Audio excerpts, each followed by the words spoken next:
Hi guys, so something different for you today. We've got a live lesson with one of my students, Raymond. If you guys are someone who struggles from 20 to 50 yards, that's exactly what Raymond struggles with. Chunking wedge shots, thinning wedge shots. So in this live lesson, there's really two main areas that we've been working on. And when he does it, the strikes are really good. So stick around to the end of this video. Two simple concepts, really simple drills. Check out the live lesson. And why don't you comment down below just what you struggle with when you're using wedge shots. 20 to 50 yards, what club do you use? Check this lesson out. Let's get straight to it. Hopefully this helps you guys big time with your wedges. Right guys, something different today. We have Raymond on the channel. Thanks for coming on, Raymond. No problem. We're going to do the first live lesson on the YouTube channel. Tell us a wee bit about your short game, Raymond. Short game, bit of hit and miss, I would say. I wouldn't say short game's my strong point. Currently sitting at 15 handicap. I can hit a ball a reasonable distance. I'm pretty straight in terms of my irons and play, but the short game is definitely my weakness. Definitely the 3/4 chip.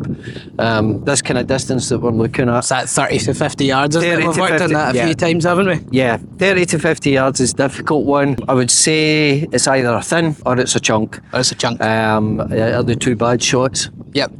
From that point, and as you say, we've been working on that, trying to sort that out, but it's taking a lot of work and a lot of effort. No, we'll get it for sure. So we're going to have a wee look. I think this is a really common problem a lot of golfers have, isn't it? Yeah. Chipping from the side of the green, generally okay at. Full wedges from 80 to 100, but this kind of middle part is definitely the full wedges are definitely easier. That's why I've got 5 wedges in my bag to cover all the distances. Perfect. Right, what we'll do is we'll watch Raymond hitting a few shots here. Hopefully he has a few good ones, but also if he's going to hit a few dodgy ones, this is where we want to see them so we can see where they're coming from. So what club have you got there, Raymond? 52 degrees. 52. 52. Perfect. So I'm probably kind of just trying to that kind of shot to get there. There we go. That's behind it. Yep, so that was definitely behind the ball there. Definitely behind the ball. And again. There we go, something similar there. Yep, just keep going, just hit a few more. That's what you struggle with, isn't it? And then over the winter when it's wet, you can kind of get away with them in the summer, can't you? Yeah, you get away a wee bit in the summer. That was a better connection. That was nice.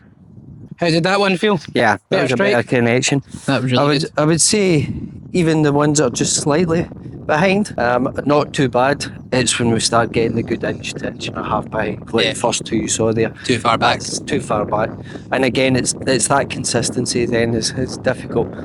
I think from my point of view, based on the lessons we've done, the key thing I've got to try and think about is weight in the left, but when we get here, it's not go arms. Yep. But actually feel rotation. And staying up. Because you definitely, for guys on camera who are watching this, one of the things that Raymond generally struggles with, if I borrow that, thank you very much, is a couple of little things. Club head travelling way on the inside. Yep. Problem with that, with wedge shots, particularly from this distance, you don't have weight shift. That club would tend to come too far from the inside.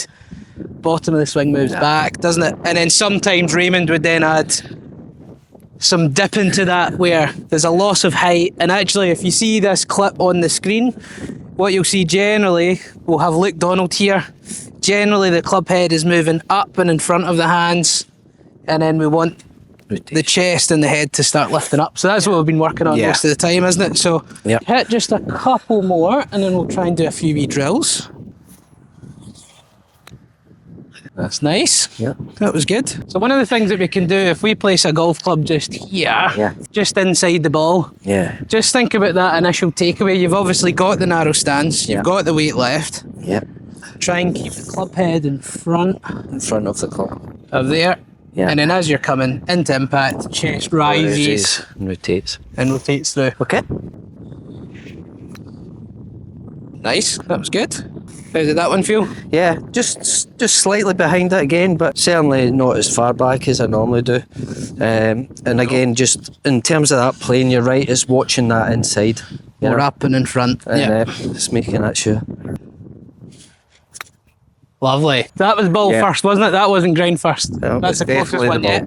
That's the best one. Excellent. Yeah, and I think that's one of the key things for me is there's a lot of elements we spoke about in there, but it's making sure I don't have all those thoughts when I stand over the ball. It's one thing I'm thinking about. Right, what we'll do is we'll hit a couple more with that drill. So we're going to put you in behind the ball. We're going to put this just inside here. Right, so again to encourage the outside. Yeah, so just for talking's sake, for you guys on the camera, if you whip this club head really deep in behind your hands, a couple of things are going to happen. You're either going to swing down and get to a low point that's too soon, so you start to get some fats and thins, or in reaction to that, what Raymond tends to do, he'll dip down to not thin the ball, then your swing's too deep and you can start to get some chunks. We're going to do the complete opposite of that and work that club head more in front, and then the chest is going to go up and round towards the target on the way through. Just nip one for me. Oh, that was lovely. Can definitely see that you're extending up, your height's rising up as you're turning through, which is brilliant. You've nipped that off there lovely. And I think from my point of view, because there's a few things in here, but it's that just thinking that as long as the weight's in the left, it's just rotating and up. Yep. That's the key for me. As long as I've taken it out, fine, but it's just thinking of rising and up. One thought. That's one Nice and thought. easy. Yeah. Nice and easy. Setup looks brilliant. Ball position's great. Smack bang in the middle. Wee bit thinner. Wee bit thin. That went a little bit more inside on the way back, but it's not bad. You've just lost a bit of the spin, but it's actually not a bad shot. Yeah, so good. And you can do this with an alignment stick. You can place an alignment stick just round a bit here, but golf clubs are easier. Up and in front, chest up and round. A low spinner. Yeah. I think that's the key, is just having that one swing thought of just try to get the chest rounding up rather than letting the hands go and dipping down. Definitely. That's when you pitch your best, and then when you chip your worst, that's when you dip down. Yeah. That's it. That's good. So we've got ball position in the middle, feet are about 2 club heads wide, weight's left, club head works up and in front, chest works up and round, gaining a little bit of height. It was close. It was pretty good. How did that one feel? Yeah, I felt as if I could have just nipped the ball. It was a bit lower flight, but I nipped the ball before I took the top. That looks good. Just a bit quick.